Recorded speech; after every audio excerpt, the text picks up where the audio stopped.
Breaking news में आपको बताने आया हूं कि यमन का एक ड्रोन, हूथीज का ड्रोन सीधा इजराइल के इलाके में जाकर घुसा और एलाद शहर, जो यहूदी शहर है, एलाद शहर में जाकर एक होटल पर जाकर टकरा गया, जिसमें अभी तक की खबर यह है कि दर्जनों यहूदी बुरी तरह से घायल हुए हैं। हालांकि अभी तक मेरे पास ये कंफर्म रिपोर्ट तो नहीं आई है कि लोग मरे हैं या नहीं, लेकिन घायल की कंफर्म रिपोर्ट है।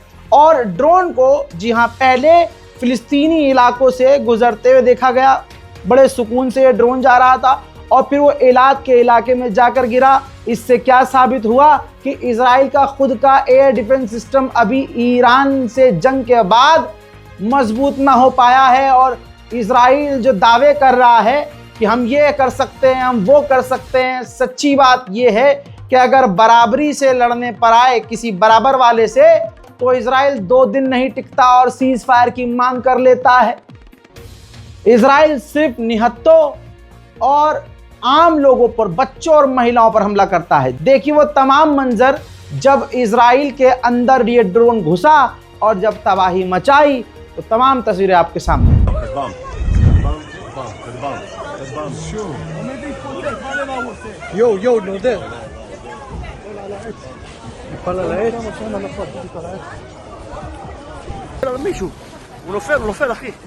הוא נופל על מישהו שם.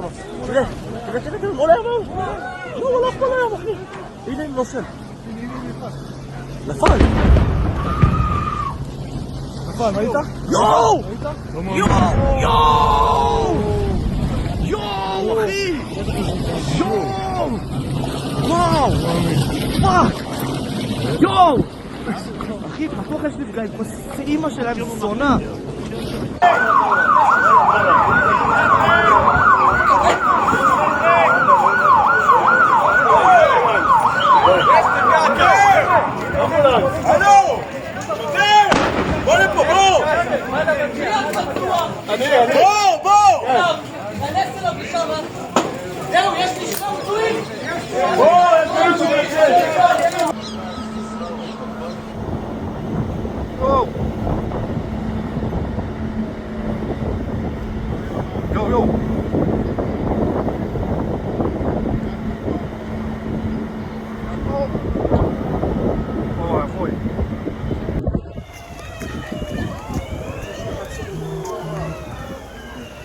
יואו, נודד.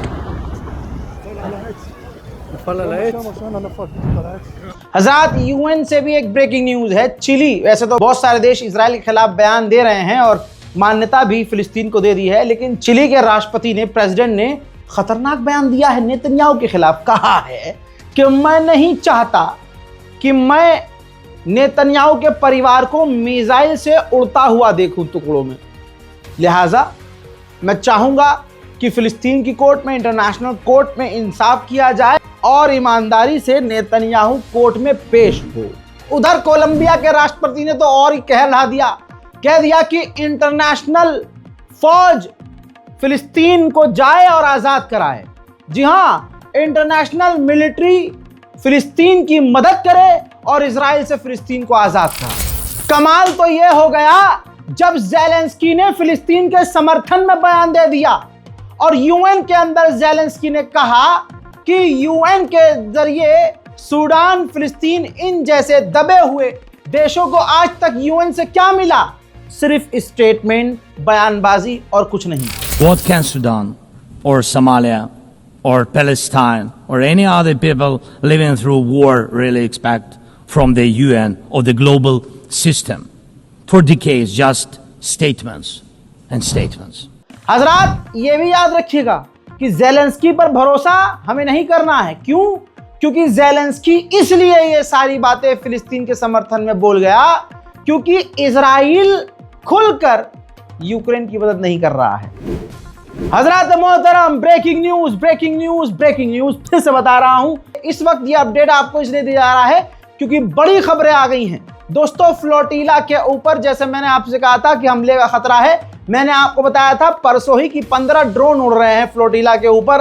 अब खबर आ गई है, मंजर आपके सामने है। फ्लोटिला काफिला जो गाजा की तरफ जा रहा है, उस पर ड्रोन हमला हुआ है। जी हाँ, और आगे भी हो सकता है। तस्वीरें आप सबूत के साथ देख सकते हैं। फ्लोटीला के अंदर हजारों ऐसे विदेशी एक्टिविस्ट हैं, डॉक्टर्स हैं, जो गाजा की तरफ आगे बढ़ रहे थे। फ्लोटीला पर एक बार फिर से हमला। Everyone, we need your help. We just heard the 10th explosion. They still didn't stop attacking our mission, the Global Smooth Flotilla, a humanitarian non-violent solidarity mission to break the siege and to create a humanitarian corridor for the Palestinian people in Gaza. They are targeting the small sailing vessels of our mission.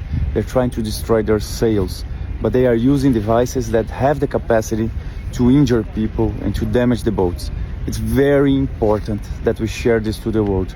Our humanitarian mission. UN के अंदर Indonesia के राष्ट्रपति ने तो अरबों को पीछे छोड़ दिया और ऐलान कर दिया कि हम 20,000 फौजी, इंडोनेशिया के राष्ट्रपति कह रहे हैं 20,000 फौजी हम गाजा के अंदर तैनात करने के लिए तैयार हैं। Indonesia is prepared to deploy 20,000 or even more of our sons and daughters to help secure peace in Gaza or elsewhere. In Ukraine, in Sudan, in Libya, everywhere when the peace needs to be enforced, peace needs to be guarded, we are ready. We will take our share of the burden, not only with our sons and daughters, we are also willing to contribute financially to support the great mission to achieve peace by the United Nations. मोहतरम हजरात, ये थी बड़ी बड़ी खबरें जो आपको अभी देना जरूरी था। रिपोर्ट को शेयर कीजिए। जय हिंद।